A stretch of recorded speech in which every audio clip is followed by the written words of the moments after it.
Why is recorded in front of a live studio audience. Today, I saw an article in The Guardian, so not some fringe newspaper. The Guardian had an article. The photo was of a dolphin, and literally the gist of the article was, you know how you get over anxiety and fear and panic that the world is completely falling apart? Uh-oh. Laugh. I thought it was going to be like, go hang out with a dolphin. I was getting a little scared. Oh my God. No, because it looked like the dolphin was smiling. And I'm like, if seriously, you're saying, oh, this is what we need to do to get over this now, is just laugh and have a chuckle. Well, thank God for us then.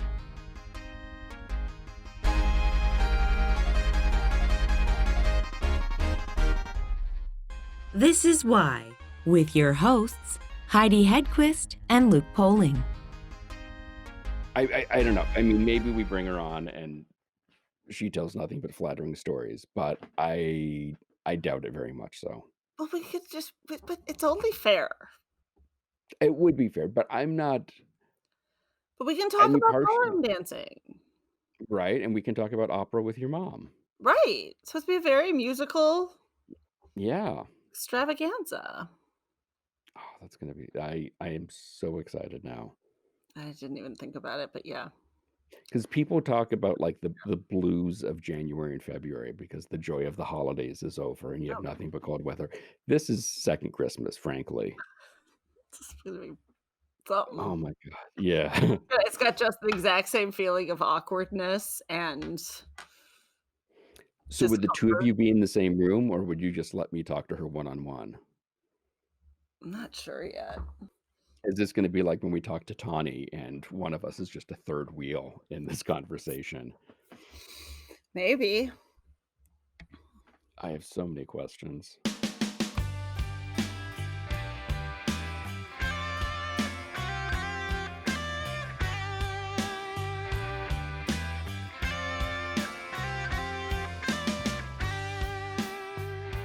First off, congratulations on the new record. It's a really beautiful album. Well, thank you. And of all the weeks for this to come out, it's you're busy this week, I'm assuming. Yeah. Between watching the news, I've been doing actually some interviews every day. So it has been kind of a full week. Yeah. Proof you cannot hide from the ugly truth. No. Indeed. Yeah, it's been pretty crazy. And then, the pandemic is so bad right now, it's a lot of stuff. You wrote this record prior to the lockdown and everything, correct? That is correct. I mastered it really just before last spring, just before the pandemic hit. And, but it, to me, it sort of weirdly fits, because it was a record I made, sort of in isolation, other than when Rick Menk came down and played drums for it. It just is kind of strange that I happened to decide I was going to play everything, including the lead guitar on it. And it has some dark things on it. It's got a really direct sort of thing about it, in it being a little kind of edgier and rock. I kind of felt like it was a little bit of a kind of a whole object, compared to usually when I make records, I really make sure there's a super wide range of kinds of things. This record had a sort of focused thing about it. I think partly because I really didn't, I really recorded most of what was written for it. There weren't a lot of extra songs. There's probably only 4 or 5 songs that didn't go on it. So it has a little bit different quality, and it kind of fits. I mean, when I look back at it and go through it, I sort of can see that there are different kinds of songs, and there are a lot of things, you know, that I do on it that are kind of more varied, but my feeling about it was that it was this kind of solid object.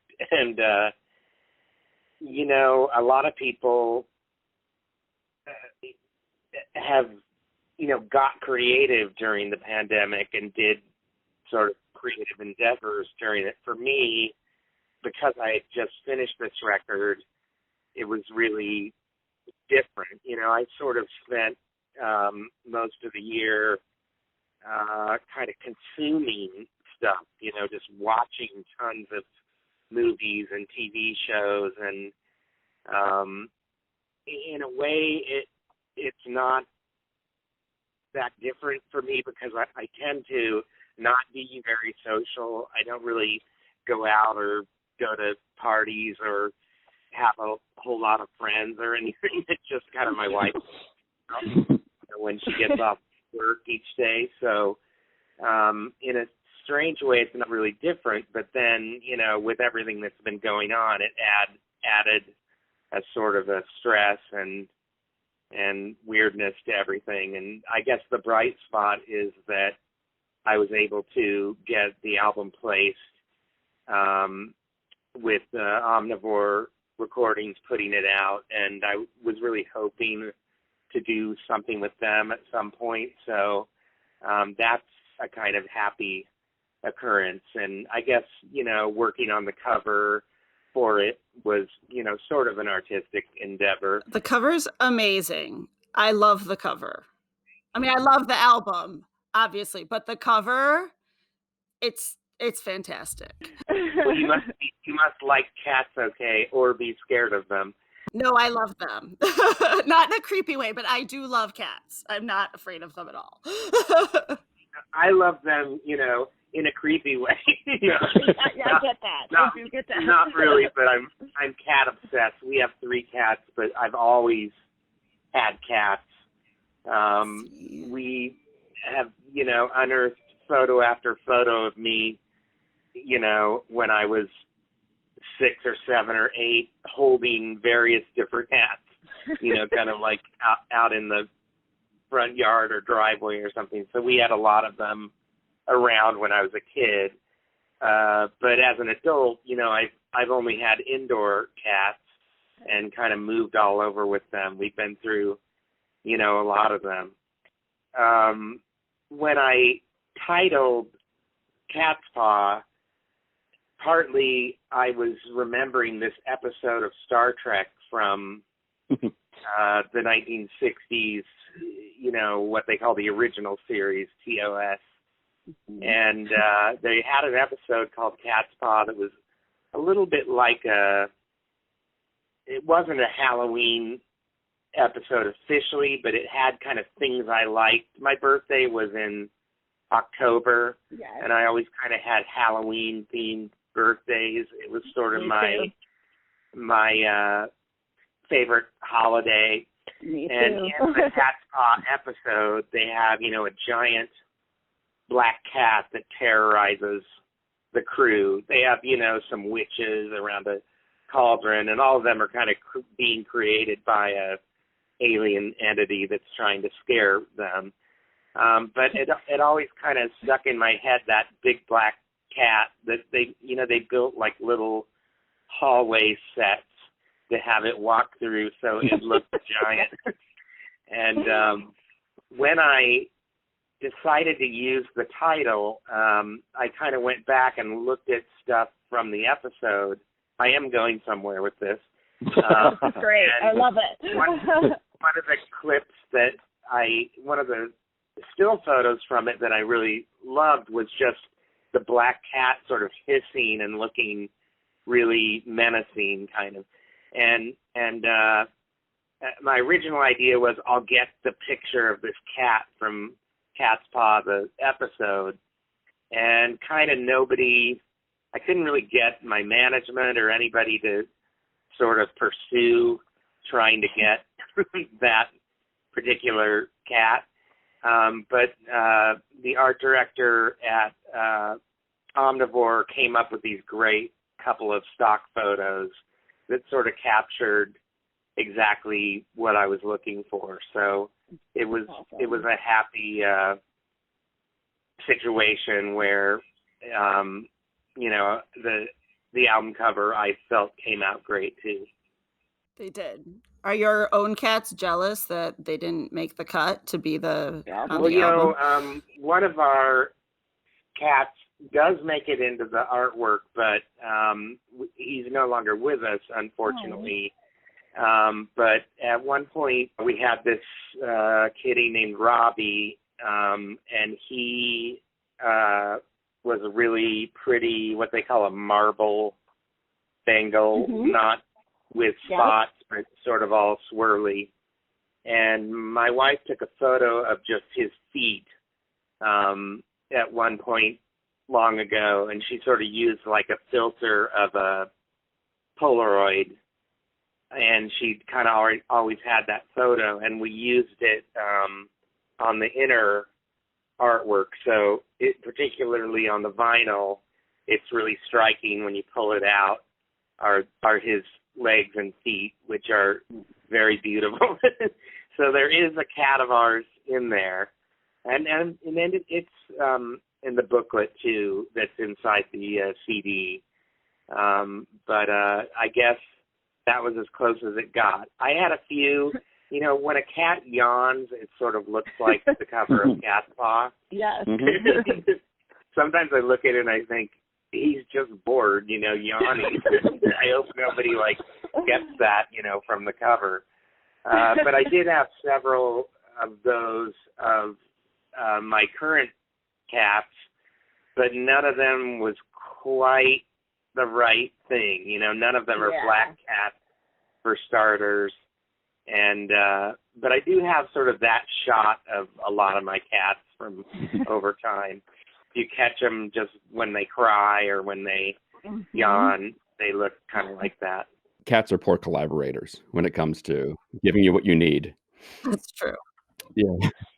Well, they do what they want to do, for sure. Did you write these songs as a whole piece together? Did you have sort of an overall theme when you were writing them, or did you just let these run around and they all kind of wound up in the same place talking about the same things? Yeah, I think that they kind of wound up in the same place. I didn't really have any criteria for the record other than I decided I was going to play lead myself on it. I thought that's going to make it somehow different from other things that I've done. I didn't really know exactly what it was going to turn out like. I did sort of lean toward making it really rock because it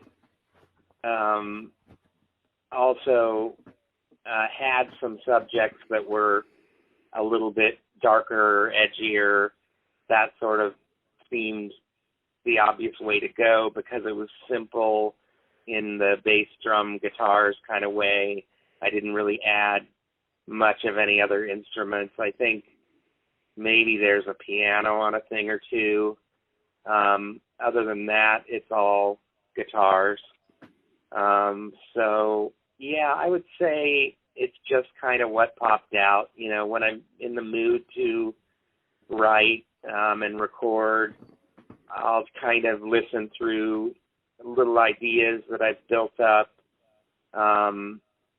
Sometimes I write down a few titles over time, and I might go and sort of marry a title kind of concept with a sort of some riffs or song idea.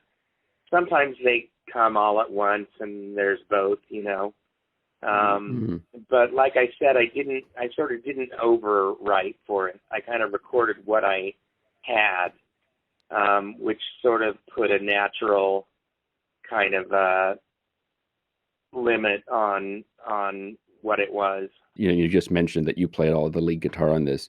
Why was this the album you decided to get rid of all that dead weight that is Richard Lloyd and Robert Quine? Well, I feel like in particular Richard is strong in spirit on the record because I think listening to him play and knowing him, and we did some touring together. If I try to be objective about my lead playing, I kind of feel like it's most similar to his kind of approach. I don't have, the technical ability he has, but I think that maybe out of everybody, he might have sort of influenced me the most in just how his stuff sort of hit me. It had a sort of an angle to it, also kind of an angular sort of effect, and so I do feel like he's kind of strongly influenced me out of everybody, although, anybody I've worked with and played with, hopefully I've absorbed kind of a little bit of it. And I don't know, I was just initially thinking, I just felt like I'd like to try doing it. And then sort of since I worked on it, I kind of remembered this time when I was a teenager, and I was originally just a bass player. Not that it's just I love bass playing and it's really important. But I had this kind of idea when I was real young, probably 13 or so, that even if I wasn't playing bass for a few days or whatever, that somehow subconsciously my bass playing sort of improved even though I wasn't doing it.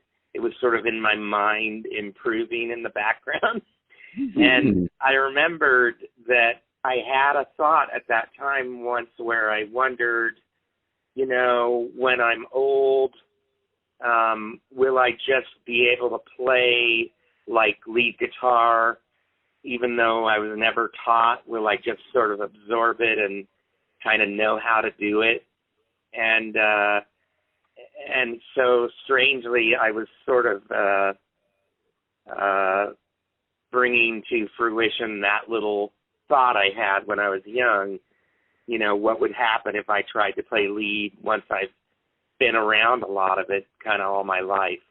And it was really fun to do. I didn't, overwork it. I just did it like I would do with anyone else I had play in the studio, where they would just do 2 or 3 takes all the way through, and then kind of go through it and pick the favorite things. And I just kind of did that with myself, and it was really fun to do. It gave me a really good feeling. I think that having written the songs and knowing the melodies so well kind of informed the lead playing to where I would, tend to move toward notes that I found kind of pleasing with everything else. And so maybe that gives it a little bit of its own kind of angle. I would have totally been like yelling, like bass player me would have been yelling at lead guitar me, basically saying like, what, you can't keep up, you got to get it together. I would have never been able to do that ever. Yeah, I really more just improvised and kind of went for it. I didn't think about it a lot. It was more just kind of by feel. Like I said, I don't really have any real technical training on doing it. I mean, like Richard never showed me how to play like him, Right. It's more just how it got in my head, And, everybody else, Ivan Julian, Robert Quine, everybody I played with probably influenced me a little bit. And, it was great playing with all these different guitar players all my life, because also it made it not such a solitary kind of feeling of just being me and kind of nobody to share it with, But I just had it in my head last couple of years, I'm going to give it a shot. And, I could certainly see doing it again. I don't know if I should maybe, I'm sure at some point I'll play with other people, but there was something really cool about, you know, how that approach was a little different and a little more solitary. And like I said, it sort of strangely fits with the pandemic because of that. Yeah, for sure. So I have to derail us for a second because that's what I tend to do in our interviews, but we've spoken before many years ago.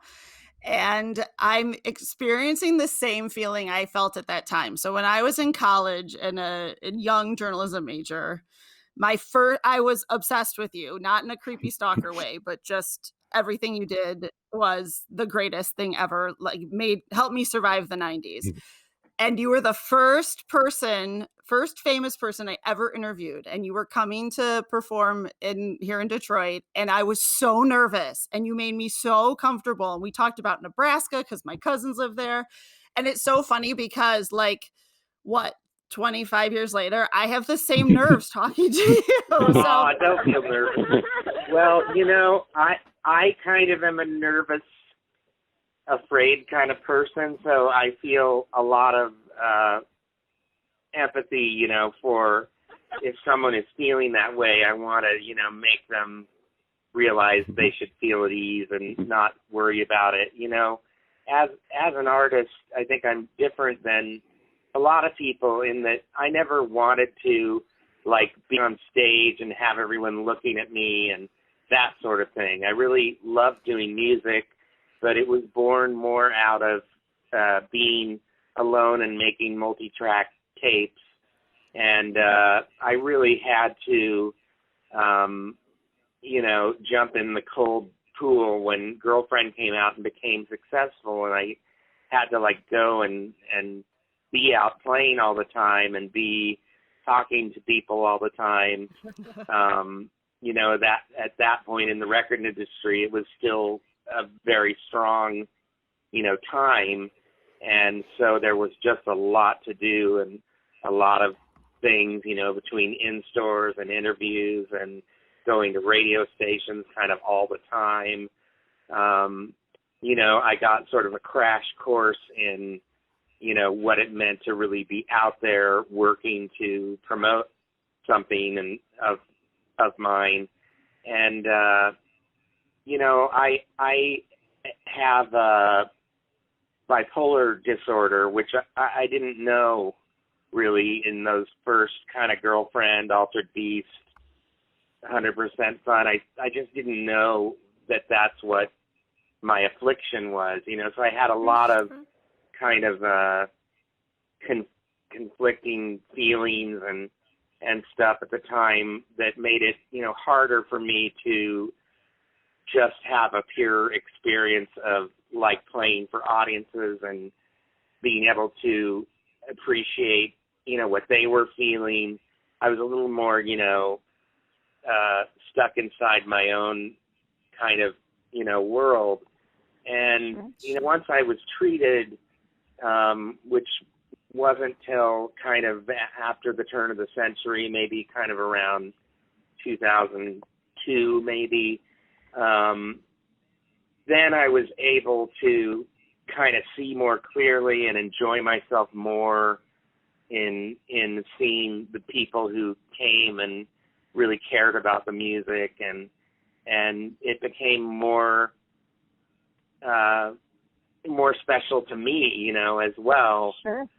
Being able to, you know, not being so frozen that I couldn't, you know, look out and kind of get out of myself a little bit for them and for me. So, you know, I've gone through, you know, a lot of ways of feeling, but I had a lot of nervousness, a lot of fear, especially when I started out.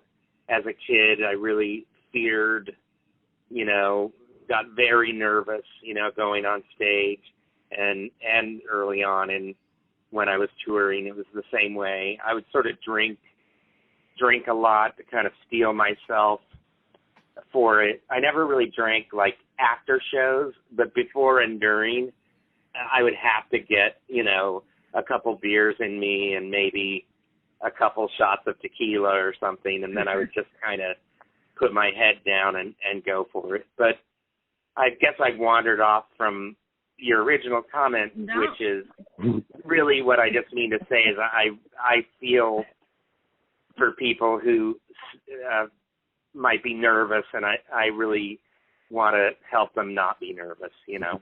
So with the new reissue of Girlfriend, you're obviously, that came back out and has received amazing reviews again and again and again, and the raves have gotten bigger, and a whole new generation is experiencing that incredible album. Looking at it with the knowledge you have now about yourself, and looking at it as an artist that's evolved, 20 years since then, how do you look back on that piece, and how have you felt receiving that amazing response? I feel really I'm still very fond of the record. It's really kind of the record where I kind of understood who I was as a, just me and my name, That was really when I got my first deal with Columbia, which was in 1985. They said to me, we think you should be a solo artist who uses, you should use your real name. And, I kind of had a fear of that it was really just not cool to be sort of a singer-songwriter standing there, with a guitar. So I always kind of wanted to do something a little different. I, fought really hard to put Tuesday Weld on the cover. I was like, well, the Smiths put other people on it, Right. and but there was a lot of pushback, and but I remember making the record really well, and we had a great time. It was a bunch of us who were just friends, working on this record, and we were young and, excited to be in the studio. And, I feel really lucky, that it clicked with people and, made a situation where it was easier for me to just keep making records. In the beginning, it didn't really click with me that, I would have to have success in order to keep making records. And I just was excited to be recording, to have a record deal was exciting because I could be in, good studios. And at that time, we couldn't just record ourselves with great quality like we can now, You had to have, a studio that was pretty expensive to be, get a sort of professional sound. So, it was a certain moment in time. I'm glad it was before the internet, sort of, because it was just kind of different. I mean, now I can't imagine how, people break through. There's just so many people making music that is, sounds really good. It just it feels, and the record industry is sort of isn't what it was then, I think that I really didn't understand how recent sort of the history of rock was at that time. When it had been, 15 years since the Beatles broke up, it seemed like ancient history, all the stuff that had gone on in record making since the 60s. And now I realize I was lucky enough to be back sort of connected to that great time, in record making. And I was real influenced when I made Girlfriend by, things like the Beatles and the Byrds and, the Beach Boys and, as well as a lot of kind of British punk new wave invasion stuff that I was really into kind of starting in junior high. So, I had a lot of stuff I kind of loved. I wanted to play music. I didn't know what that would mean exactly, but I just kind of went for it and ended up, where I was. So I've never felt sick of Girlfriend. I've never felt like I've never resented having to play a lot of stuff from it. I still, when I play those songs, they still feel really personal to me. I get asked, don't you just get so sick of doing it? And for some reason, I just don't really. I noticed on my interview schedule, I think it's maybe on tomorrow's, one of them said, talk about 30th anniversary of Girlfriend. And it hadn't even occurred to me that this year's the 30th anniversary. Yeah. And it's just amazing because it seems like yesterday that it was the 20th anniversary. Right. And we learned to play the whole album and kind of ended up doing that for about, 4 years after that or something, because there was so much demand for that show. I got one more question for you that kind of builds off of what you were just saying. One of the things I love in reading interviews and listening to interviews with you is that, and it comes across on your albums too, that you're so musically literate. You can, in the best ways, hear this sort of absorption of your influences and then it coming out through your imagination and your skills and it becoming its own thing. And one of the things I love listening to interviews is you talking about the records that you love and so given the fact that we've had some downtime, what are you listening to now? And maybe that's a better way of asking, what should I be listening to now?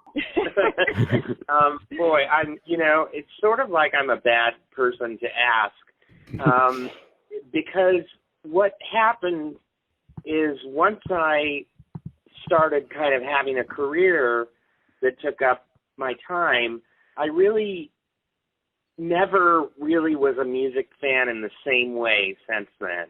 I think I've had so much music in my head and working on playing shows and doing all these things so much, I really mostly prefer silence. I kind of, yeah. Although I know the things I really like, and if I play them, I go, oh, this is so great. I mean, really more and more, like I just hear all sorts of old records, even on shows and movies that I watch, and I'm like, oh, what a great record. I kind of can hear them in sort of a different way. But, I think that with anybody who is a songwriter, the things that we loved when we were young kind of inform what we like. And so it's a good thing if that stuff kind of fills the style of things a little bit. I wouldn't say I consciously ever tried to be just like anything, that I liked, but because those are the things I liked, that's the kind of playing I liked, that's the kind of songs I liked, then that kind of turns out being the sort of stuff I do. So, I don't really have a thing that pops in my head to tell you this is what I would listen to now. I really, I kind of, I spent all my time listening when I was working on my record, and then I've done so much of that by the time I've mixed it and mastered it that I'm ready for kind of silence for a while. I've just started to kind of feel like I'm going to start writing again and working toward making another record. So I think I need a little bit of time each time to kind of not be having music in my head in order to kind of get a clean slate. I don't tend to go back and listen to things I've done once they're completed. Like my fun and excitement is while I'm working on it. And then in some way, it all kind of falls apart for me after that. And I just tend to not go back unless I'm sort of forced to be in a situation where I have to hear it. Right. But that keeps it fresh and keeps me wanting to do more. I can't believe I'm so old and I get to still make records. It's a very happy, situation for me.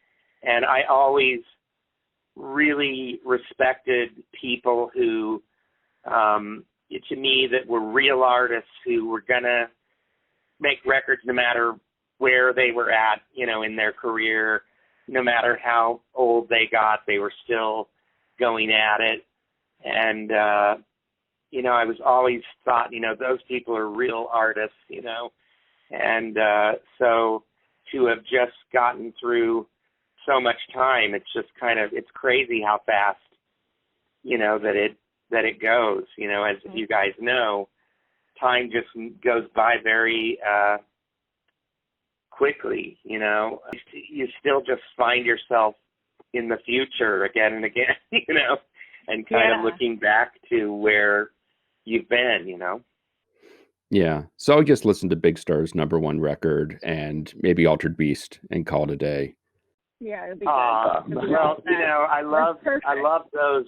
I played a lot of those Big Star records, particularly when I was in high school, and I remember even when I was a senior in high school, I was listening a lot to Big Star Third. So I had a lot of the feelings on it. I kind of related to even the more morose, darker, weirder kind of stuff. And, to me, Alex Chilton was like an American guy who I could really relate to the music. I'd grown up on a lot of British stuff from, Elvis Costello and Nick Lowe and XTC and the Buzzcocks and all these people who I really liked. But when I was getting into starting to make my own music, I really wanted to find someone to look up to who was American. And I kind of hadn't learned as much about, the 60s, groups like the Byrds and as much about the Beach Boys, So Chilton became kind of my guy. And he reminded me a little bit of like an American John Lennon in that he could make a really wide range of emotions in songs. He could be sarcastic and, kind of throwaway and edgy, and he could be really tender and, capture kind of special moments and feelings. So, look how I latch on when you say Big Star, you can't go wrong with that. And, a lot of the stuff I love is really stuff that's considered power pop now.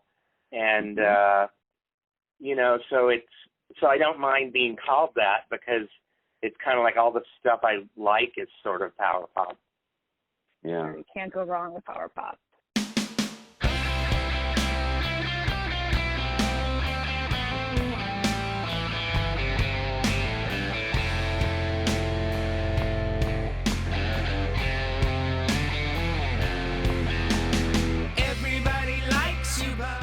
Catspaw, Matthew's 15th studio album, is now available wherever you buy or download music. For more information and hopefully for some tour dates soon, you can check out his website, MatthewSweet.com. You can follow us on all the various socials. Our website is whythepodcast.com and has all sorts of additional stories and videos. It's also where you can sign up for our newsletter. We're also on YouTube if you're into that kind of thing. And don't forget to leave us a review on iTunes, because if you don't, we'll call your mother and tell her that she's completely right. You would look so much prettier if you smiled more. Why the Podcast is part of Mudhouse Media. Today's show was produced by myself and Heidi Hegquist. Our reluctant executive producers are John Sauvé and Sandy Stone. Our willing executive producers are Rachel Allen and Randy Jeanette. Our graphic designer is Samantha Mustonen. The theme song was performed by the Electrosynth-O-Magnetic Polyphonic Orchestra. This one's for Philippe. Thanks for joining us. Flash, we're coming home. You're so far away, I beg for your attention. You're so very close, you can't